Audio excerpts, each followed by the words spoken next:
Bonjour à tous, bonjour à toutes et bienvenue pour ce nouvel réaction à chaud.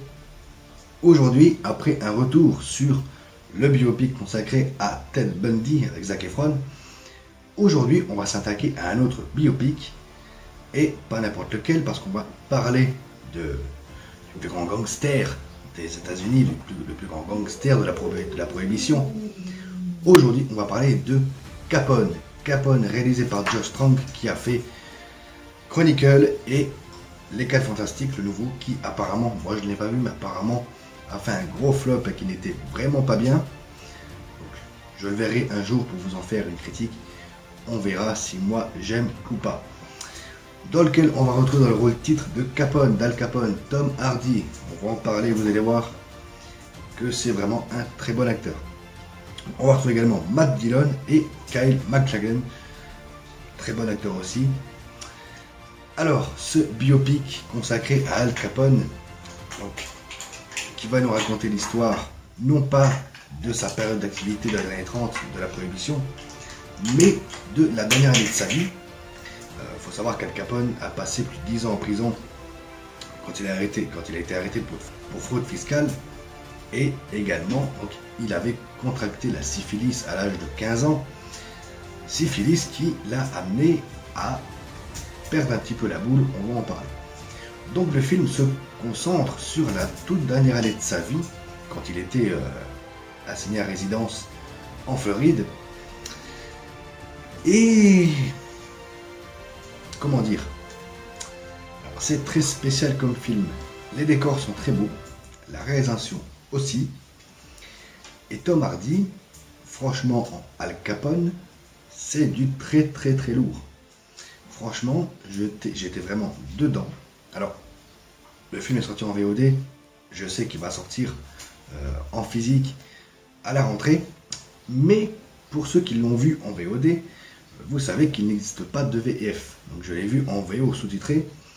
Alors, avec mon problème que j'ai, mon problème de vue, pour moi c'est très compliqué de regarder, de lire les sous-titres en même temps, de pouvoir vraiment analyser le film par la réalisation. Mais pour ce que j'ai pu voir, c'est très bien réalisé. Il y a de très beaux décors, franchement, alors surtout la maison, une sacrée belle baraque, et les décors intérieurs et extérieurs. Donc le film va se concentrer sur la dernière année de vie d'Al Capone et surtout des agents du FBI envoyés par Hoover à l'époque qui ont mis Al Capone sur écoute pour, parce que apparemment, les guillemets parce que on n'est pas sûr, mais apparemment Al Capone aurait planqué 10 millions de dollars quelque part, et bien le FBI voulait savoir où est-ce que cet argent était planqué. Bien sûr, tout au long du film, alors il n'y a pas que ça, on voit aussi la descente aux enfers d'Al Capone à cause de la syphilis qui devenait complètement gâteux. Il faut savoir qu'Al Capone est mort à l'âge de 48 ans, c'est pas vieux, mais à cause de sa maladie, ça le rendait complètement impotent, ça le rendait complètement fou, et il avait des hallucinations. Alors, hallucinations mises à l'écran. Alors, dans un biopic, il faut bien se mettre en tête qu'il y a une part de réel et une part de fiction. Je pense que toutes les scènes où on voit Al Capone délirer avec des hallucinations, je pense qu'il y a quand même une part de fiction, parce que là, même moi, je n'étais pas au courant de ça, j'ai découvert avec le film. Donc voilà, ces hallucinations sont quand même, je pense pour ma part, que c'est de la fiction. Alors, non pas qu'il n'en avait pas, mais pour la mise en scène de ces hallucinations, je pense que c'est de la fiction.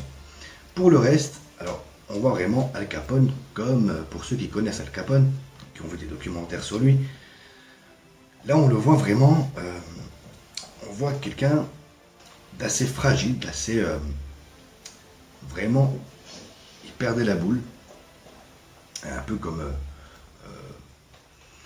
quelqu'un qui vieillit et qui devient un peu gâteux. Et ben Al Capone c'était ça, en sachant qu'en même temps il était ruiné. Voilà, quand on va en prison pour fraude fiscale, après on est ruiné. Alors il y a aussi non seulement le côté famille qui ressort, parce que voilà, Al Capone avait une grande famille, et aussi un fils qui s'appelait Tony. Grande nouvelle pour moi, je ne savais pas. Donc là, on apprend qu'il a un fils, je pense caché, je pense, qu'il aurait eu avec quelqu'un. On ne sait pas plus, mais il y a vraiment toute une trame là-dessus. Alors, est-ce que Capone s'en voulait? Est-ce que le fils voulait revoir Capone? Je ne sais pas. Ça reste à approfondir. Voilà, c'est vraiment une chose qui n'est pas vraiment approfondie dans le film. Mais là, on s'intéresse vraiment sur Capone et sa descente vers la folie. Voilà. On va utiliser les grands mots, vers la folie. Néanmoins, est-ce que j'ai aimé ce film? Alors, je garde quand même quelques réserves. C'était bien, mais je sais pas, ça manquait un petit peu de quelque chose. Est-ce que c'est... Alors attention, vous ne verrez pas beaucoup d'action, c'est vraiment un biopic centré sur la fin de sa vie. Donc forcément, si vous voulez voir Al Capone dézinguer du monde et faire ses trafics, et ben, je vous conseille les documentaires. Il y a quelques petits défauts par-ci par-là. Alors ça ne gâche pas la vision du film, ça ne gâche pas le plaisir qu'on peut prendre à voir ce film. Vous me connaissez, j'aime beaucoup toute cette... je me suis intéressé vraiment à Al Capone, à Dillinger, à tous les bandits, tous les gangsters qui ont fait un petit peu l'histoire américaine des années 30, voilà, 20, 30, 40. Et Al Capone n'a pas échappé à ça. Voilà, je me suis intéressé aussi à Al Capone beaucoup, et cette période de sa vie, je ne la connaissais pas, donc le film m'a aussi aidé à comprendre tout ça, à comprendre qui il était vraiment. Mais est-ce que je vous conseille de voir ce film? Alors, oui, forcément, si vous voulez apprendre des choses sur Capone, sur sa famille, sur la fin de sa vie, oui. Mais gardez quand même quelques réserves, parce que, eh bien, il y a des scènes où on voit Capone vraiment à plat. Voilà, il a fait un AVC, il a fait ci, il a fait ça. Entre ses crises de folie, ses crises de démence, ses crises d'hallucination, franchement, il y a des fois, j'étais mal à l'aise. Alors, mal à l'aise, c'est pas vraiment le mot. On va dire que j'avais mal au trip pour lui. Alors, on s'est dit, mais c'est qu'un film, oui. Mais Tom Hardy, il est vraiment à fond dans le rôle. On sent que il s'est imprégné du personnage. On sent qu'il a vraiment fait un boulot monstre. Alors, quand j'entends des fois, sur les réseaux sociaux ou même dans la rue, que Tom Hardy, c'est pas un acteur, eh bien, les enfants, vous pouvez me croire, vous prenez Mad Max, vous prenez Al Capone, vous regardez les deux à la suite, et vous allez voir que Tom Hardy, c'est quand même un grand acteur. Franchement, dans le rôle de Capone, il m'a impressionné. J'ai rien à dire là-dessus. Franchement, au poil. Donc oui, il y a des scènes où eh bien, j'avais mal au trip pour Capone, j'étais vraiment dedans, j'avais vraiment mal pour lui, et ça me faisait chier de le voir comme ça. Alors d'autres me diront, mais Capone c'était un grand salaud, c'était ci, c'était ça. Eh, les affaires, c'est les affaires. Qu'est-ce que vous voulez, c'est comme ça. Donc pour conclure sur ce Capone, sur ce biopic, eh bien écoutez, je vous conseille de le voir. Franchement, c'est en VOD, c'est disponible, ou même en streaming si vous voulez. Ou alors attendez la rentrée de vous choper en Blu-ray DVD.